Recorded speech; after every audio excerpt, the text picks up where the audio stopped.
بسم اللہ الرحمن الرحیم۔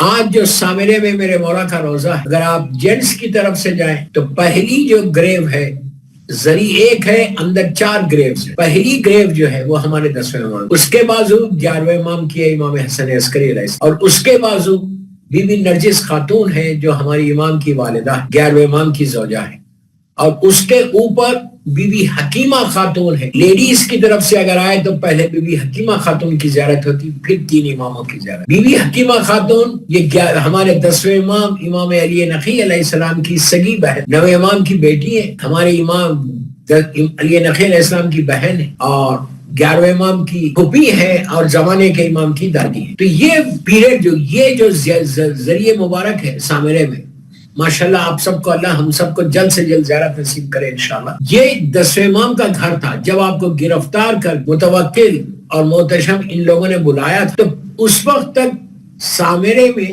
کچھ نہیں تھا۔ سامرہ ان بنی عباس کا کیپٹن تھا۔ جب تک 10ویں امام زندہ رہے اور وہ مدینہ منورہ میں رہے، وہ تبلیغ کرتے رہے، لیکن 4 سال یا 5 سال یا بعض روایتوں میں 10 سال کہ جب امام کو وہاں سے اس نے شفٹ کیا، اور تو امام اکیلے نہیں آئے، اپنے فرزند 11ویں امام کو بھی ساتھ لے کر، اور وہیں پر آپ رہنے لگے اسی گھر میں کہ جہاں آج آپ کا روزہ ہے۔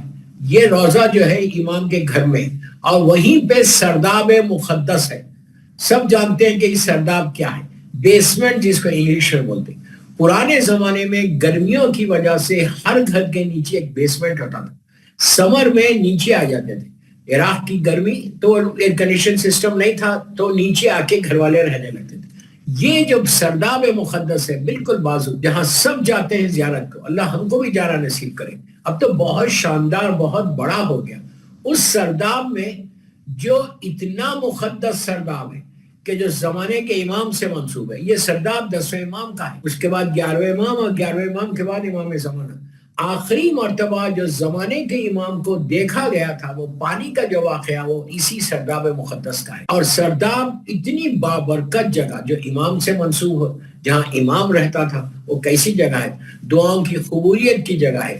ہر زائر جو سامرہ جاتا ہے وہ سرداب مقدس کو زیارت کے لیے ضرور نیچے اترتا، ہر آدمی جاتا وہاں پہ۔ تو وہاں پہ اس کے 2-3 اعمال ہیں، میں خالی سرسری بتا دوں آپ کو کہ جب وہاں پہ جانا تو ایاک نعبد و ایاک نستعین والی نماز، کہ جو 100 مرتبہ پڑھنا ایاک نعبد و ایاک نستعین، وہ نماز ضرور پڑھنا۔ اور اس لیے کہ کئی قافلے رجب میں جا رہے ہیں، مجھے رجب کے بارے میں بھی بولنا ہے، کئی قافلے ماشاءاللہ جا رہے، تو وہاں گئے تو یہ 2 رکعت حاجت کی نماز ضرور پڑھو۔ یہ نماز 3 یا 5 یا 9 چیزوں کے لیے فائدہ پہنچے۔ اگر کسی لڑکی کا رشتہ نہیں ہے تو یہ نماز پڑھے، اپنے جہاں بھی جو بھی سن رہا، مجھے جہاں بھی سن رہا، وہ اپنے گھر میں بیٹھ کے بھی پڑھ سکتی 40 دن، تو بہترین اللہ کی طرف سے رشتہ آتا ہے۔ یہ نماز رشتے کے لیے بہت ہے، یہ نماز بیماریوں سے بچنے کے لیے بہت اچھی ہے۔ کوئی مریض ہے، بیمار ہے، اس کا لا علاج مرض ہے، تو وہ وہاں پہ جا کے یہ نماز پڑھے، اللہ اس کو شفا کاملہ عطا کرتا ہے امام کی برکت سے۔ یا اپنے گھر میں پڑھ رہا تو وہ پڑھ سکتا۔ تیسری چیز رزق کا، اگر کسی کو رزق کا پرابلم ہے کہ اس کا بزنس نہیں چل رہا، جاب کا پرابلم ہے، کہیں لے آف ہو گیا، تو اس کے لیے بھی یہ نماز بہترین، ویری ویری ریکمینڈڈ نماز۔ اور کئی چیزوں کے لیے یہ نماز بتائی گئی، امام سے ملاقات کرنے کے لیے بھی یہ چیز نماز بتائی گئی۔ اور یہی وہ نماز ہے جو آپ مسجد جمکران میں پڑھتے ہیں، خاص وہاں کے اعمال میں ہیں۔ جو مسجد جمکران، اللہ ہم کو بھی زیارت نصیب کرے، قم کی اور مشہد مقدس کی، وہیں پہ مسجد جمکران میں جا کے، وہاں پہ تو لکھی بھی ہے نماز پوری، وہاں پہ جا کے یہ نماز پڑھتے ہیں مسجد جمکران میں۔ اور مسجد کوفہ میں جو مقام امام زمانہ ہے، یا مسجد سہلا میں جو مقام امام زمانہ ہے، وہاں پہ بھی آپ یہ نماز پڑھیں۔ ویری ویری ریکمینڈڈ نماز۔ یہ تو سرداب مقدس کی تھوڑی سی میں نے امپورٹنس آپ کو بتا دی کہ سرداب مقدس بہت بابرکت اور رحمت کی جگہ ہے۔ 10ویں امام، اس سے پہلے میں تھوڑا رجب کے بارے میں بھی بول دوں، اس لیے کہ رجب کا آغاز ہو گیا، اور آج 4 رجب، شعبان اور رمضان، یہ 3 مہینے بابرکت مہینے۔ جب رجب کا چاند نظر آتا تھا تو سرکار مدینہ منورہ میں ایک منادی دلواتے، ایک شخص پورے مدینے میں گھوم کے اعلان کرتا تھا کہ رجب آ گیا، رجب کا چاند آ گیا، تو سارے لوگ تیار ہو جاتے ہیں، پریپیئر ہو جاتے ہیں کہ رجب میں ہم کو کرنا کیا ہے۔ رجب میں یہ رجب کا مہینہ، ایکچولی رجب جو ہے ایک نہر ہے جنت کے اندر۔ جنت میں جیسے کوثر ہے، سرسبیل ہے، تسنیم ہے، کئی نہریں ہیں، اسی طرح جنت میں ایک نہر ہے جس کا نام رجب ہے، اور یہ دودھ سے زیادہ سفید ہے، شہد سے زیادہ میٹھی، اتنی برکت کے اگر کوئی، میں اپنی زبان میں سمجھانے کے لیے بڑا، اگر کوئی ایک سپ بھی لے لے وہ اس نہر کے پانی کا تو انسان جوان۔ یہ اتنی برکت والی نہر کہ اللہ نے مہینے کا نام جو رکھا وہ اس نہر کے اوپر رکھا، رجب اتنی برکت والا مہینہ۔ دوستو یہ شکر ادا کرو اللہ کا کل نماز پڑھ کے کہ تیرا شکر ہے کہ تو نے ہم کو رجب عطا کیا، اس لیے کہ رجب جس کو مل گیا وہ اپنے سارے گناہوں کو معاف کروا سکتا، سارے گناہوں کو معاف کروا سکتا۔ رجب کوئی معمولی مہینے کا نام نہیں ہے۔ بچوں کو بتاؤ، بچوں سے اعمال کراؤ، رجب اتنی امپورٹنٹ، اس میں کئی ولادتیں ہیں۔ سب سے بڑی ولادت، ہر امام کی ولادت بڑی ہے، لیکن ابو الائمہ کی ولادت، میرے مولا کی ولادت، تو کیسا بابرکت والا مہینہ ہوگا کہ 13 رجب سب جانتے ہیں کہ 13 رجب میرے مولا کی ولادت کا تاریخ ہے۔ تو رجب میں ولادتیں بھی ہیں، رجب میں شہادتیں بھی ہیں۔ رجب میں 10ویں امام کی شہادت بھی آپ نے کی، پھر 7ویں امام کی، موسیٰ بن جعفر کی 25 رجب کو کریں گے، جو بہت بڑی تاریخ ہے، اور بڑا مظلوم ترین امام باب الحوائج جس کو بولتے ہیں کاظمین میں، اللہ ہم کو زیارت نصیب کرے انشاءاللہ۔ اور 2 امام موجود ہیں، 7ویں امام بھی ہے اور 9ویں امام امام محمد تقی جواد علیہ السلام بھی ہے، جو امام علی نقی علیہ السلام کے والد تھے، وہ بھی 2 امام وہاں پر موجود ہیں، اور 7ویں امام کی شہادت ہے 25 رجب کو۔ اس کے بعد پھر آپ کو معراج ہے، پھر جناب ابو طالب کی شہادت ہے، پھر سفر امام حسین۔ تو اس مہینے میں مکمل خوشیاں بھی ہے، اس مہینے میں برکتیں بھی ہیں، اور اس مہینے میں غم بھی ہے، اور غم بھی بہت بڑے بڑے غم ہیں۔ کربلا کا آغاز اسی مہینے سے ہوا، 7ویں امام کی شہادت ہے، 10ویں امام کی شہادت ہے، اور کئی شہادتیں آپ کو اس میں ملیں گی۔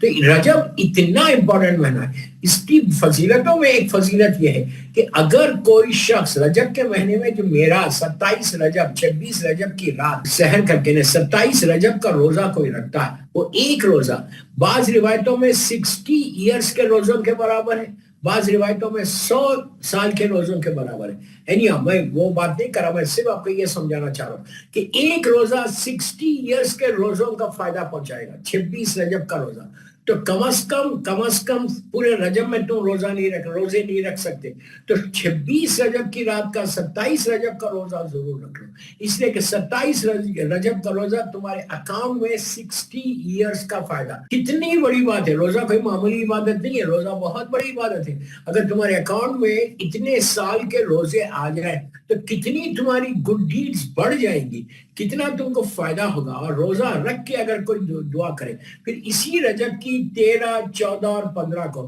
عمل داؤد بھی ہے۔ یہ عمل بہت ریکمنڈیڈ عمل ہے، یہ آپ ہر مہینے کر سکتے ہیں، لیکن رجب کی مخصوصی ہے کہ اگر عمل داؤد تھوڑا سا بڑا عمل ہے، روزہ رکھ کے رکھنا ہے۔ اگر کوئی شخص روزہ نہیں رکھ سکتا، مثال کے طور پہ خدا نہ، تو وہ عمل ضرور کر سکتا۔ آپ عمل کریں، میں میری ماں بہنوں سے بول رہا ہوں، وہ لوگ ضرور کرتے ہیں یہ عمل۔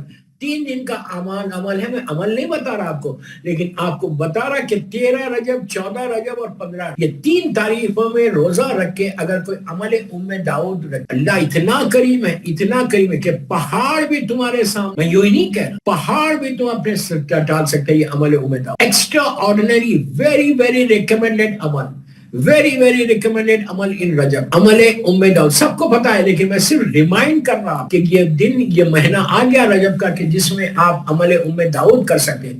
آپ جتنی اپنی حاجات ہیں، جتنی اپنی دعائیں ہیں، وہ ساری کی ساری دعائیں اپنے رجب میں قبول کروا سکتے ہیں۔ دیکھیے یہ مہینے گزر جائیں گے، پھر آپ بعد میں نوک کریں گے ڈور کو اللہ کے کہ please open the door for me, تو ذرا تکلیف ہو، پلیز۔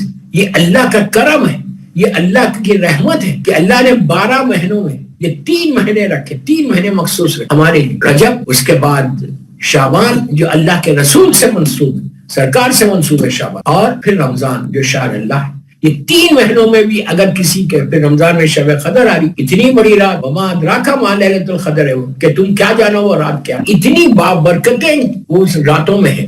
اور 3 مہینے اللہ نے ہم کو ایک موقع دیا کہ 9 مہینے تم گناہ کر رہے، 9 مہینے تک تم عبادتیں نہیں کر رہے، 9 مہینے تم معافی نہیں مانگ رہے، 9 مہینے تم دور ہو مجھ سے، یہ 3 مہینوں میں قریب آ، یہ پریپریشن ہے رجب سے رمضان، اللہ کی بارگاہ میں، پلیز غور سے سنو، اللہ کی بارگاہ میں قریب ہونے کا یہ رجب کا پہلا منتھ ہے جس میں پریپریشن ہے۔ اس مہینے سے پریپریشن شروع ہو رہا، شعبان میں، اور پھر رمضان میں آپ بالکل اللہ کے قریب چلے جائیں۔ جب کوئی اللہ کے قریب چلا جائے، اس سے بڑی بات کیا ہے دوستو، اس سے بڑی بات کیا ہے، اس سے بڑی بلیسنگ کیا ہو سکتی کہ میں اللہ کے، اگر اس کے قریب ہو گئے تو سمجھو ہر چیز تمہاری، اس کے قریب ہو گئے تو ہر چیز تمہاری، پھر کوئی رکاوٹ تمہاری نہیں ہے۔ اٹس ریئلی بگ بلیسنگ کہ صحت کے ساتھ، عزت کے ساتھ تم کو رجب مل گیا۔ تو رجب کا شکر ادا کرنا، ہمیشہ یہ شکر ادا کرنا کہ اللہ تو نے مجھے صحت